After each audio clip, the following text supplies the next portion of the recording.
Bom dia, turma. Estamos aqui mais uma vez para a nossa aula. Tia André deseja que o dia de vocês seja uma bênção em nome de Jesus, ok? Então vamos à nossa aula de hoje de geografia, ok? De hoje vai estar falando sobre vegetação, tá? O que é vegetação e os principais tipos de vegetação, tá? Então vamos lá. Vegetação é o conjunto de plantas que nasceram ou nascem naturalmente em uma região, ou seja, sem que ninguém as plante. Elas nascem de forma natural naquela região, tá? O tipo de vegetação depende muito do clima e do relevo, tá bom? A temperatura, o solo, as chuvas, elas exercem um importante papel no desenvolvimento das plantas, assim como o calor e a umidade.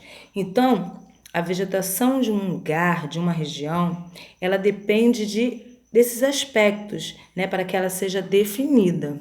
Por exemplo, você já estudou alguns tipos de vegetação de determinadas regiões, como a caatinga e as florestas. Vamos usar primeiro esses dois exemplos. A gente vê que a caatinga ela é típica de um clima, né, de um relevo naquele lugar determinado, que é o sertão, né? E um lugar quente. Já as florestas, elas já vão ter outras características. Nas florestas já chove muito, na caatinga quase não chove. Na floresta, o clima é mais ameno.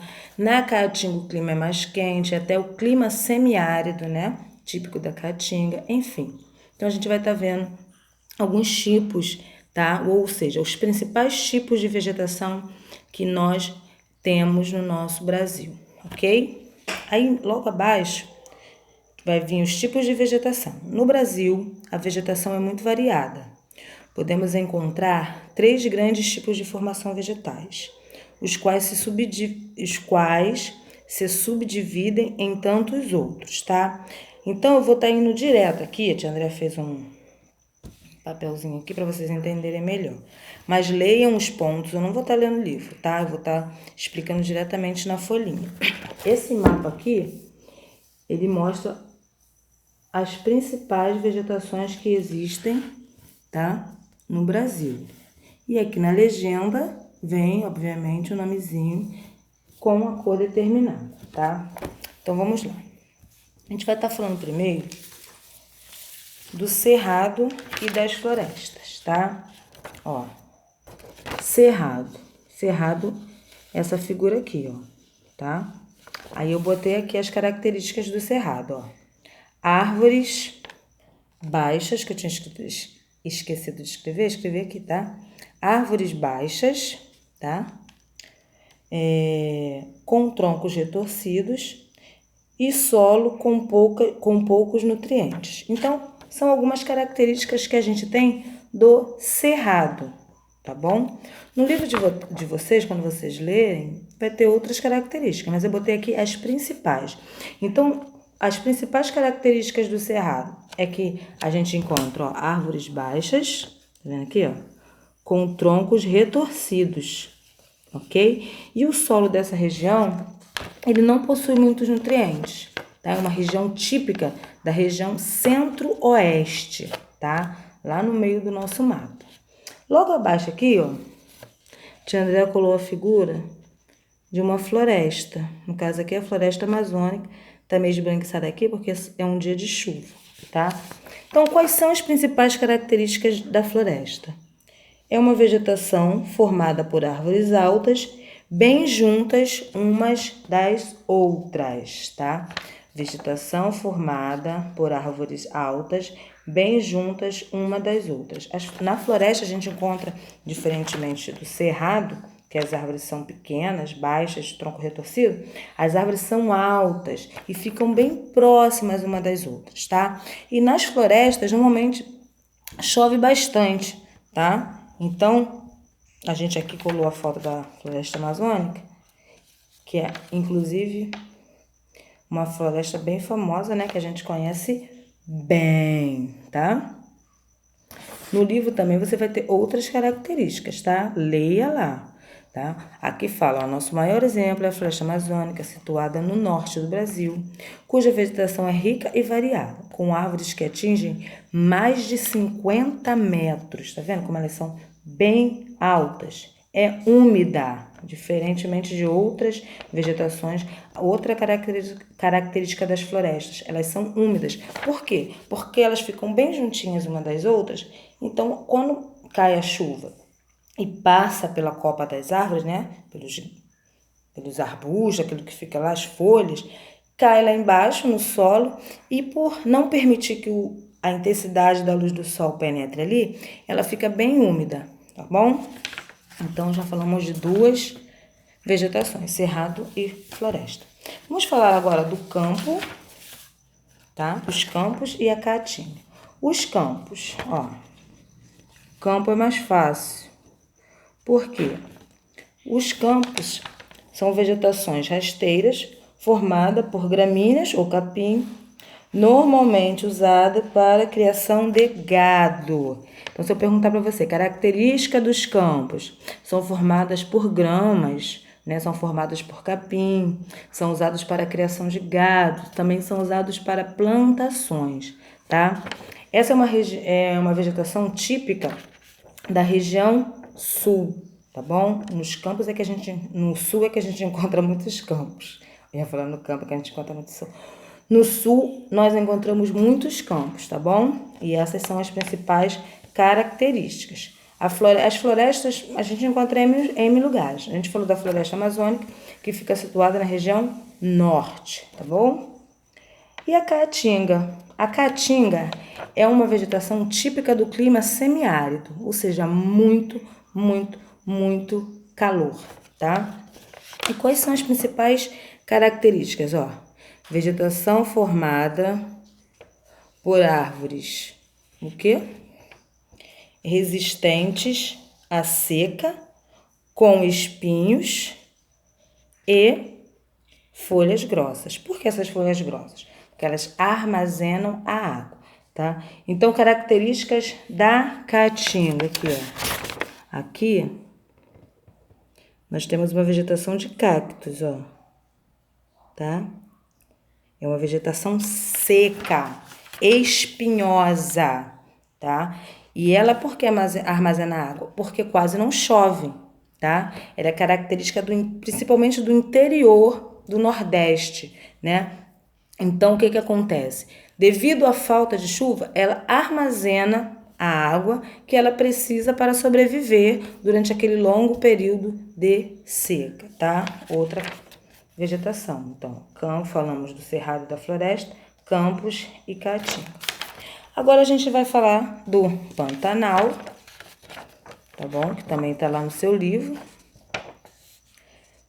tá? O Pantanal, a sua maior parte fica no Mato Grosso, tá? E, ó, é uma área alagada, tá? Com uma biodiversidade imensa. Aqui o Pantanal. Você pode ver que ele tem bastante água no seu entorno, tá? Então, área alagada com uma biodiversidade imensa. O que é biodiversidade? É a gente encontrar nessa região, nesse lugar, né? Um grande número de espécies animais, vegetais, micro-organismos que vão poder ser usados, né? Cientificamente, cosmeticamente, ou seja, vão ser úteis na criação de produtos, de pesquisas, de coisas que o homem pode fazer, tá bom? Então, o Pantanal é uma área alagada com uma biodiversidade imensa. O Pantanal, ora fica cheio, ora, né, fica menos cheio. Então, ele diz assim, ó, apresenta ora florestas, ora campos, ora cerrados, quais por ocasião das cheias, tá vendo? Quando tá muito cheio, né, ele se torna essa área totalmente alagada. Dos rios no período das chuvas, associado ao relevo plano, eles ficam alagados. É constituído também por grande variedade de plantas, a biodiversidade, tá? Mas não é só de plantas, lá a gente encontra, como eu disse, uma grande biodiversidade vegetal, e animal, que a gente inclui os micro-organismos, tá bom? E por fim, a vegetação litorânea. A vegetação litorânea a gente pode dividir ela em mangue, viu? Tia André desenhou aqui, ó, como se aqui fosse um tronco com raízes dentro da água, tá? Então, qual é a característica do mangue?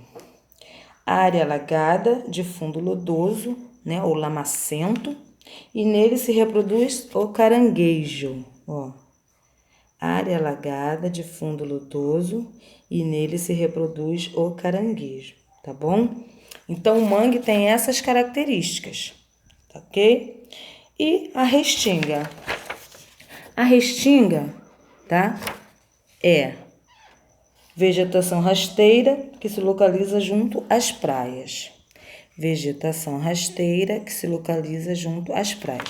É aquela graminha que fica, né, junto da areia, quando até você chegar ao mar, você passa por uma graminha, muitas das vezes, que se mistura ao solo arenoso, tá?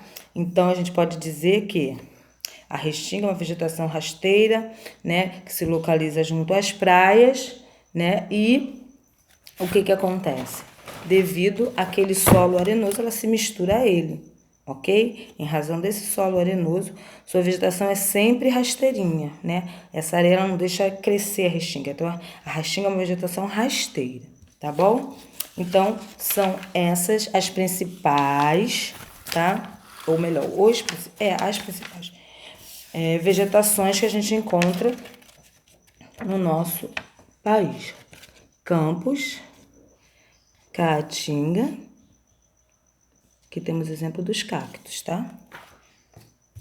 O cerrado, as árvores baixinhas, a floresta, que são as árvores altas, o pantanal, que é uma área alagada com grande biodiversidade, o mangue, que possui um solo lamacento, muitas das vezes escuro, e nele se procria o caranguejo, e a restinga, que é a vegetação rasteira encontrada junto à areia da praia, tá bom? Então, essa foi a nossa aula, lembrando que vegetação são o quê? As plantas que nascem naturalmente em uma região, sem serem plantadas por ninguém, naturalmente, lembre-se disso, ok? Então, que vocês possam estar fazendo atividade no livro, gente, quase não tem atividade, tá? Então, a tia André vai estar passando uma atividade para você copiar aí no caderno, ou se quiser imprimir e colar, fica a seu critério, ok? E assim depois a gente vai estar fazendo a correção, tá? Um dia abençoado para vocês, até a próxima.